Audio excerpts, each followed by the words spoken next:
Hello students, welcome to times channel learn Hindi to Tamil. இன்றைக்கி நம்ம பார்க்க போகிறது சென்ட்ரல் ஹிந்தி டைரக்டரேட்டோட சர்டிஃபிகேட் எக்ஸாமுடைய பயிற்சி தாள் தான் பார்க்க போகிறோம். பயிற்சி தாள் 3 இன்றைக்கி. அதில் முதல் பயிற்சி என்ன கொடுத்துருக்காங்க அப்படின்னா, கீழ்காணும் எழுத்துக்களை சீரான வடிவிலும் அமைப்பிலும் எழுதுக. அதாவது கீழே இருக்கக்கூடிய இந்த எழுத்துக்களை என்ன பண்ண சொல்லியிருக்காங்க அப்படின்னா, கரெக்டான ஃபார்மேட்லையும் இந்த எழுத்தினுடைய வடிவம் மாறாமலும் இங்கே 2 தடவை எழுதணும். தலைக்கோடு தரப்பட்டுள்ள புள்ளிக்கோட்டின் மேல் அமையுமாறு அமைக்கணும். அதாவது மேலே போகிற இந்த தலைக்கோடு அப்படிங்கிறது இந்த புள்ளிக்கோட்டில் வரணும். ஸோ எப்படி எழுதணும் அப்படின்னா, இந்த ஆ அப்படிங்கிறத போட்டுட்டு இது மேலே கோடு கடைசியாக போடணும். ஸோ இந்த கோடு எங்கே இருக்கணும், புள்ளிக்கோடு மேலே இருக்கிற மாதிரி போடணும். அதுக்கு மேலே இந்த சந்திரபிந்து போடணும். ஸோ இப்படி இருக்கணும் அப்படின்னு சொல்லியிருக்காங்க. ஸோ இதே மாதிரி தான் இங்கே கொடுத்துக்கக்கூடிய எல்லா எழுத்துக்களையுமே எழுதணும். 2 தடவை எழுத சொல்லியிருக்காங்க. ஸோ இப்போ பயிற்சி 2. பயிற்சி 2 என்ன கொடுத்துருக்காங்க, கீழ்காணும் சொற்களை உறக்க படித்து தேவநாகரி எழுத்துக்களில் எழுதவும். ஸோ கீழே இருக்கக்கூடிய வேர்ட்ஸ் எல்லாம் படிச்சுட்டு அதை தேவநாகரி எழுத்துக்களில், அதாவது ஹிந்தி லெட்டர்ஸில் எழுதணும்னு சொல்லியிருக்காங்க. ஸ்டார்ட் பண்ணலாங்களா? ஸோ இது ஃபஸ்ட்டு ஒன் கொடுத்துருக்கிறது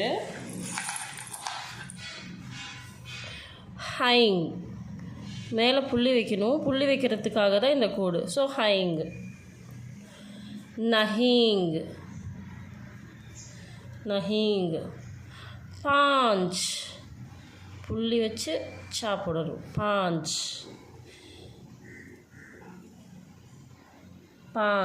நீந்து. நீ டாட் வச்சு நீந்து. அடுத்தது கயேங்.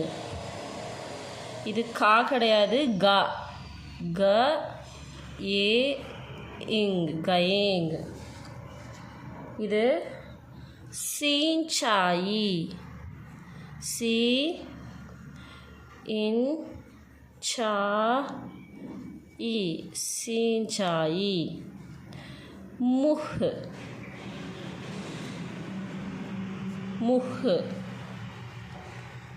அடுத்தது கஹாங். இந்த கோடு வந்துச்சுன்னா இங்கு போடணும். கஹாங். பேண்ட். பேண்ட் கிடையாது, pant. Pay in it, pant. லடுக்கோங்.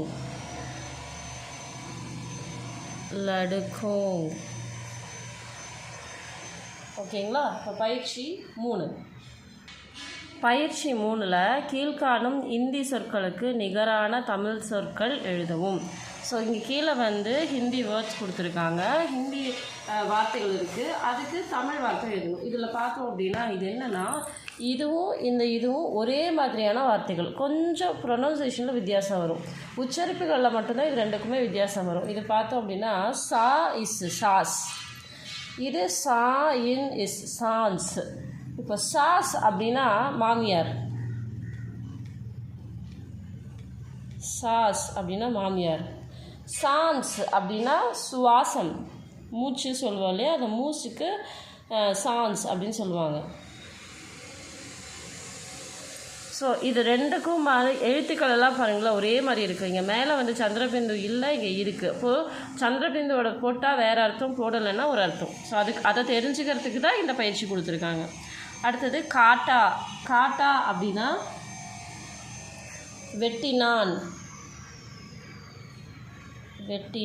வெட்டினான்னா cut பண்ணுறது, ஏதோ ஒரு விஷயத்த கட் பண்ணுறதுக்கு காட்டா அப்படின்னு சொல்லுவாங்க. இது காண்டா அப்படின்னா முள் குத்திடுச்சுன்னு சொல்லுவோம் இல்லையா, அந்த முள்.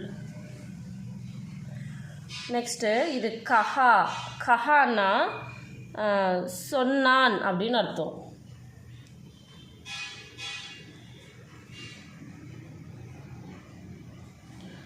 கஹாங், இந்த மேலே இங்கே வச்சுட்டாங்க அப்படின்னா எங்கே அப்படின்னு அர்த்தம்.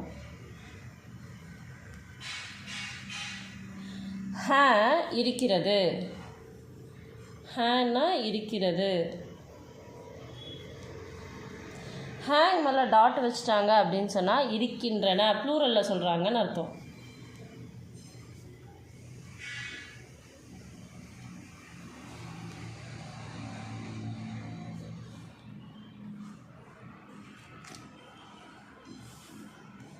நெக்ஸ்ட்டு பூச். பூச்னா கேள். இது பூஞ்ச். பூஞ்ச்னா வால். பூச், பூஞ்ச். கோது. கோதுனா மடி. கோந்து. கோந்துனா பசை. கோந்து தமிழ் வார்த்தை மாதிரி தான் இருக்குது, கோந்து. ஸோ அதனால் ஈஸி ஞாபகம் வந்துடும். இது கோது. கோதுனா மடி. அடுத்தது பயிற்சி 4. விசர்க, அதாவது 2 செமிகோலன் மாதிரி இருக்கக்கூடிய புள்ளிகள் இருக்குது. அந்த புள்ளிகளை எழுத்துக்களை பயன்படுத்தி தேவநாகரியில் 4 சொற்கள் எழுதணுமா. எழுதுவோமா? அத்தஹ,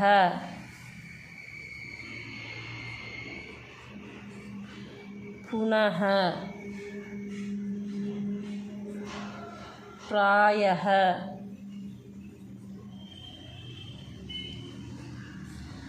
ஃபலதஹ.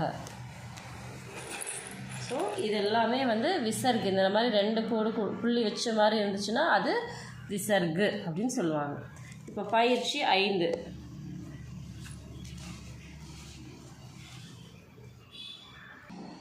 பயிற்சி 5. ஒவ்வொரு வாக்கியத்தையும் படித்து சரி அல்லது தவறு என எழுதவும். இந்த இருக்கக்கூடிய ஒவ்வொரு வாக்கியத்தையும் படிக்கணும். அது அந்த சென்டென்ஸ் கரெக்டாக தப்பா அப்படிங்கிறத எழுதணும். மூக்கொழிக்கு பொருள் உண்டு. மூக்கொழி அப்படின்னு சொன்னோன்னா இந்த சந்திரபிந்து, டாட்டு, இந்த மாதிரியான விஷயங்களுக்கெல்லாம் சவுண்டு இருக்குது, ஒலி இருக்குது அப்படின்னு சொல்கிறாங்க.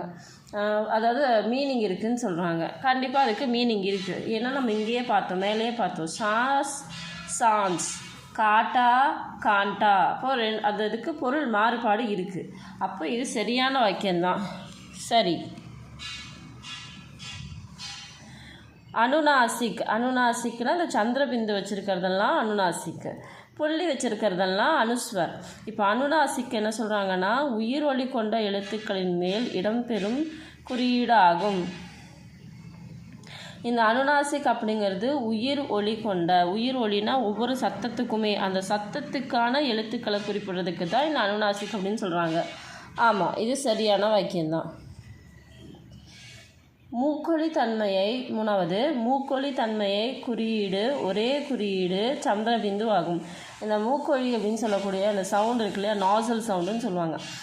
ஸோ இந்த சவுண்டுக்கு ஒரே ஒரு குறியீடு தான் இருக்கா அப்படின்னு கேட்டால் இல்லை. இப்போ தான் நான் சொன்னேன் மூக்கொழிக்கு 2 குறியீடு இருக்குது, அனுஸ்வார், அனுநாசிக்னு. இங்கே 1 தான் சந்திரபிந்து தான் இருக்குதுன்னு சொல்கிறாங்க. அப்போ இந்த வாக்கியம் தவறானது. 2 இருக்குது. சமஸ்கிருதத்தில் இனம் பெறும் சொற்கள் விசர்கா பயன்படுத்துவது இல்லை. இந்த விசர்கம்னு சொல்கிறோம்ல இந்த இது. ஸோ இந்த 2 டாட்டை நம்ம சமஸ்கிருத வார்த்தைகள்லாம் பயன்படுத்துறது இல்லைன்னு சொல்கிறாங்க. ஹிந்தி வார்த்தையில் வேணால் நம்ம பயன்படுத்தாமல் இருப்போம், ஆனால் சமஸ்கிருத வார்த்தையில் கண்டிப்பாக இந்த விசர்கம் இருக்குது. அப்போ இந்த வாக்கியம் தவறான வாக்கியம். 5. இந்தியில் உள்ள எல்லா உயிர்களுக்கும் மூக்கொழியாக ஒலிக்கக்கூடியவை. ஸோ ஹிந்தியில் இருக்கக்கூடிய எல்லா எழுத்துமே நாசல் சவுண்டு, இந்த மூக்கொழி இருக்கா அப்படின்னு கேட்டால் இருக்குது. ஸோ இது சரி. இப்போ பயிற்சி எண் 4, பயிற்சி 6, 5 முடிச்சிட்டோம். இப்போ 6. கீழ்காணும் சொற்களை தேவநாகரியில் எழுதுவோம். ஸோ கீழே இருக்கக்கூடிய வேர்ட்ஸ் எல்லாத்தையும் ஹிந்தி லெட்டர்ஸில் எழுத சொல்கிறாங்க. ஸோ இது ச, இன், தே, இஹ், சந்தேஹ்.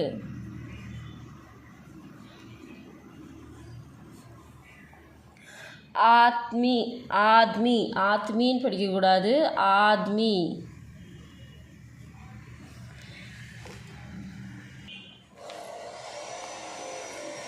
நெக்ஸ்ட் இது அந்ய. ஆ, இன், ய, அந்ய. அன்னதாத்தா. அன்ன தாத்தா, அன்னதாத்தா. கம்பன். கம்பன்னு நம்ம தமிழில் படிக்கிற மாதிரி படிக்கூடாது, இது கம்பன். ச, இம், மா, நி, இத், சம்மானித். கம்பல்.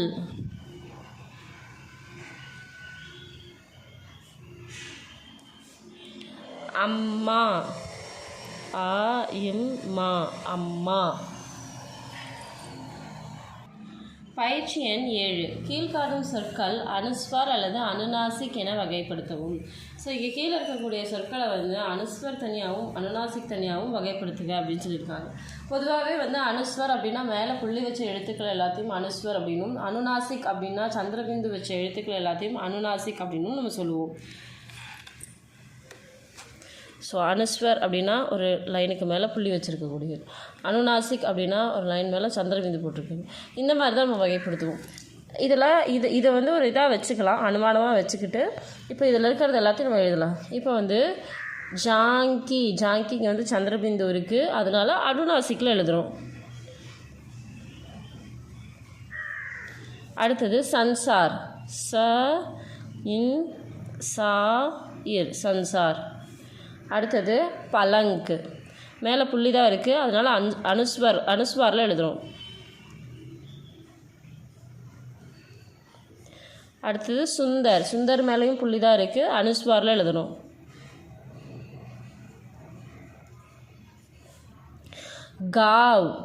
காவ் மேலே சந்திரபிந்து இருக்குது, அதனால் அனுநாசிக்கில் எழுதுகிறோம்.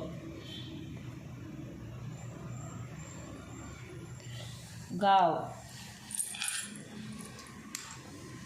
அடுத்தது இந்த மே இது ரெண்டுமே பார்த்தீங்கன்னா அனுஸ்வரில் வருமா அனுநாசிக்கில் வருமா அப்படின்னு ஒரு சின்ன குழப்பமே ஏற்படலாம். எல்லாருக்குமே இந்த குழப்பம் வரும். ஏன் அப்படின்னா இந்த எழுத்துக்களுக்கு மேலே சந்திரபிந்து தான் வச்சுருக்காங்க. ஆனால் எப்போது ஒரு எழுத்துக்களுடைய மேலே இந்தந்த குறியீடுகள்லாம் வருதோ அப்போது சந்திரபிந்து அனுஸ்வாரா மாறிடும் அப்படின்னு சொல்லிட்டு ஒரு ரூல் இருக்குது. இது வந்து உங்கள் புக்கில் பார்த்தீங்கன்னா பேஜ் நம்பர் 55 இருக்குது. அதை பார்த்தீங்கன்னா தெரியும். இப்போ இந்த மைங்கிறது அனுஸ்வாரில் வருமா அனுநாசிக்கில் வரணுமா? அனுநாசிக் தான் கரெக்டு. ஸோ அதனால் மை இதெல்லாமே அனுநாசிக்கில் வரும். சடக்கிங் இது இங்கேயும் வருது, இது அனுநாசிக்கில் தானே வரணும் அப்படின்னு கேட்க முடியாது. இது ப்ளூரல் ஃபார்முக்கான புள்ளி, அதனால் இது அனுஸ்வாரில் தான் வரணும், அனுநாசிக்கில் வராது. சடக்கிங். மஞ்சரி,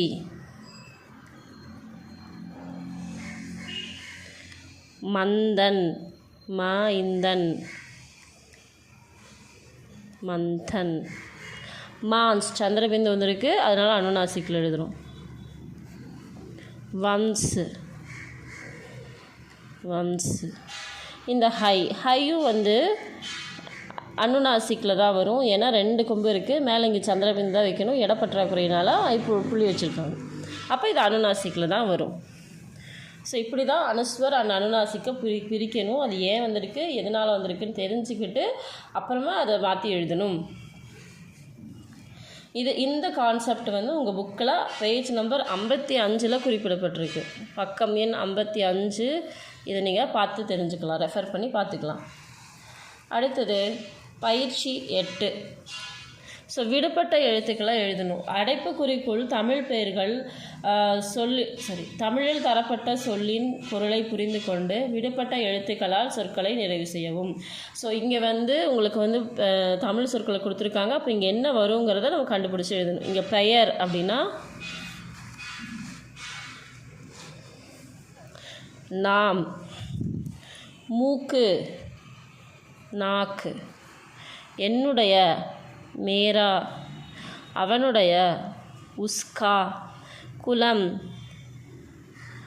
தாலாப், சகோதரன்,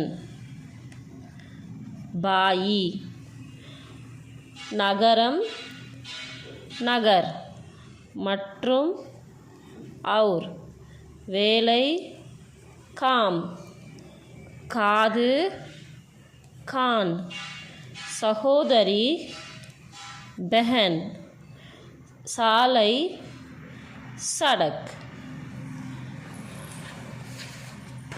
இதோட உங்களோட பயிற்சி தாள் 3 முடிவடைஞ்சிருச்சு. இதுக்கு மேலே உங்களுக்கு ஏதாவது சந்தேகங்கள் இருந்ததுன்னா மறக்காமல் கமெண்ட் பாக்ஸில் தெரியுங்க. அந்த சந்தேகங்களுக்கான நிவர்த்தியை அடுத்த வீடியோவில் நான் உங்களுக்கு சொல்கிறேன். தேங்க்ஸ் ஃபார் வாட்சிங் யூகே டைம்ஸ் சேனல். நன்றி, வணக்கம்.